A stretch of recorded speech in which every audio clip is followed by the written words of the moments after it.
to celebrate our new book and exhibit 50 for 250. I see some of you holding the book. Looks like this. We have a limited stock of hardcovers that are available to members only tonight, and we've got a lot of soft covers too, if that's what you would like to pick up. I encourage you to do so. It's a great companion to then walk through the exhibit and see the artifacts in person. So I'm going to start out with a few thank yous.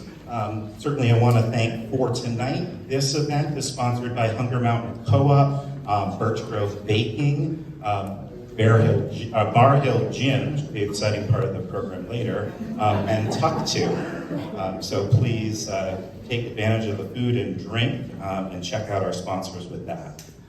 The exhibit itself, I've been talking to a few folks around here. We decided to do this project last year, and I was thinking, no problem, we can get this done in a year. It's just 50 artifacts. You pick the artifacts, we ask a few people to write some essays. Well, little did we know. It was a lot of work, but I want to thank all of our writers. This is an amazing group of writers, and when we asked them to write, they all said, sure, happy to do it. What do you want me to write? No, you get to pick what you get to write. But they didn't. They stepped up, they donated their time and their expertise for this project.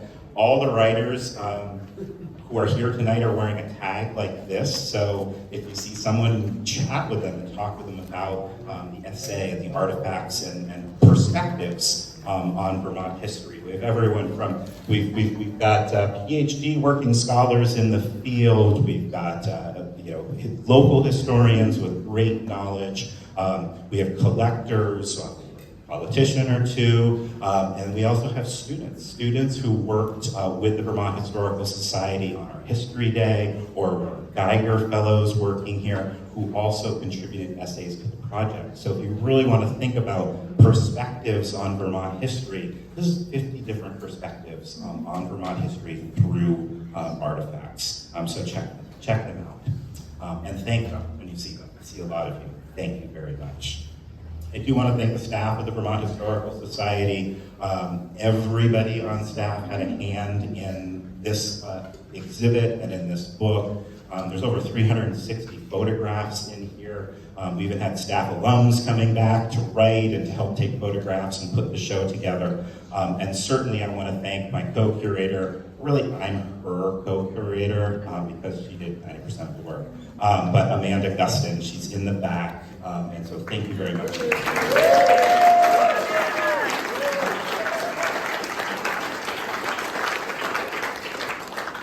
For those of you that are members of the Vermont Historical Society at the Freedom and Unity level, we're having a special luncheon and reception this fall, and Amanda will be doing a speech or a talk in depth about this process and this book, along with a couple of our authors as well. So if you're not a member of the Freedom and Unity Circle and you're interested in that, please check with Emily and come back in the fall for that project. I have just a little bit of scripted remarks. One thing I did want to jump into, every exhibit has a little bit of hiccup, and you'll see as you walk through the exhibit. So we have a little bit of a miscommunication with our sign producers.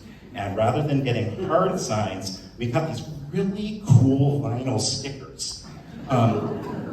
It works out okay in parts of the exhibit, but please know that we are replacing some. So if you see wrinkles or you see bubbles, those are temporary signs. We'll have the hard signage in before we open to the public on July 3rd. The content is great. Read the content. The exhibit is throughout the museum, so about 50% of the artifacts are spread throughout the galleries. I keep moving this from my face. Look for the signs. They're quite large and colorful, and you can pick them out. And then the 50% of the artifacts that don't normally live in this museum are in the local history gallery, which is at the back of the space.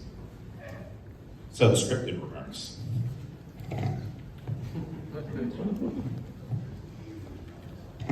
That's the problem.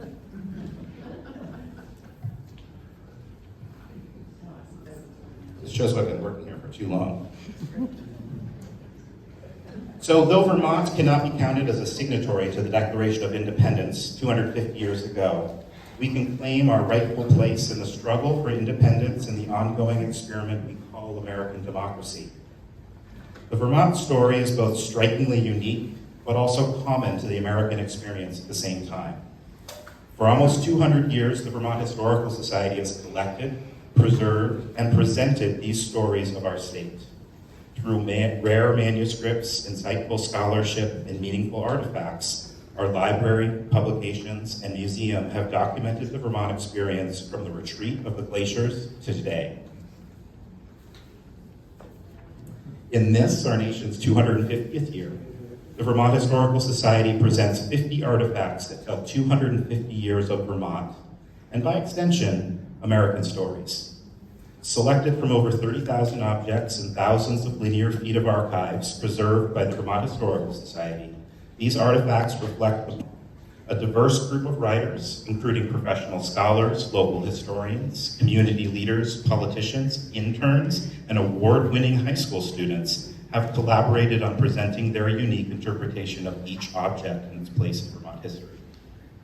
The Vermont Historical Society, along with museums around the world, uses artifacts to capture attention and convey history in ways more universal than the written word.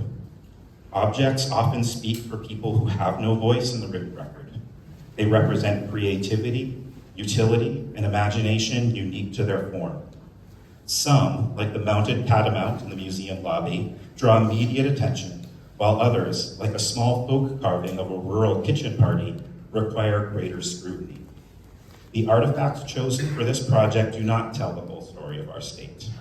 They give insights into specific times, movements, communities, industries, conflicts, and celebrations throughout a 250-year time period, while highlighting objects unique to the Vermont Historical Society. Thank you all so much.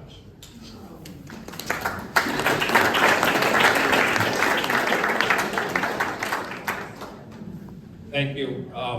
First, I don't know, I have a loud voice, tell me if it's too loud.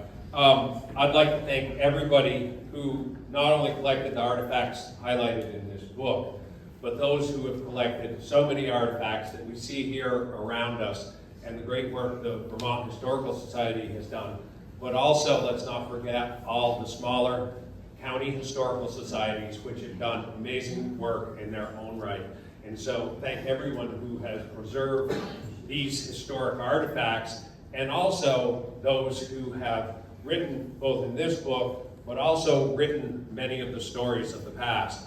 I was fortunate to grow up on a farm that my family settled in 1838, so history was always all around me.